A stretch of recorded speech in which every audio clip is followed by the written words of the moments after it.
On est venu dénoncer donc le fait qu'il y ait de très nombreuses suppressions de postes. Puisqu'en fait, c'est un jeu de passe-passe.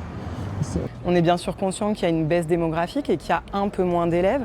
Néanmoins, vu qu'on est sous-doté depuis des décennies, en fait, ça aurait été l'occasion de pouvoir enfin encadrer, accompagner les élèves. Donc en fait, ici, dans le département, on a 5 postes en moins sur les lycées, 5 postes en moins sur les écoles et 18 dans les collèges.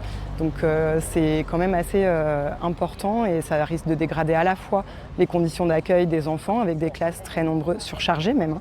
On arrive à 31 en collège, 36 en lycée par exemple, et les conditions aussi de travail des différents collègues qui vont avoir plus d'élèves, avoir aussi des postes parfois, un petit bout d'heure quelque part, un petit bout d'heure ailleurs. C'est une première mobilisation parce que là on a une réunion demain avec les instances départementales et on sait que dans plusieurs établissements, les mobilisations sont en train de s'organiser pour défendre des situations locales. Fait à la CFDT Éducation, on voulait aussi dénoncer le fait qu'un certain nombre de dispositifs ne soient pas financés, ne soient pas donnés. En fait, il n'y a pas d'heures qui arrivent dans les établissements. Les collègues ont déjà toutes leurs heures. C'est le cas de dispositifs assez importants comme les VAR ou les VARS, donc l'éducation à la vie affective, relationnelle et sexuelle.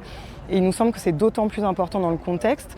Le HCE, le Haut Conseil à l'égalité, a publié un rapport qui explique très bien qu'on a une montée du masculinisme chez les plus jeunes notamment. Et nous, il nous semble que cette éducation, elle est à même en fait de pouvoir éduquer à l'égalité, de pouvoir déconstruire des stéréotypes.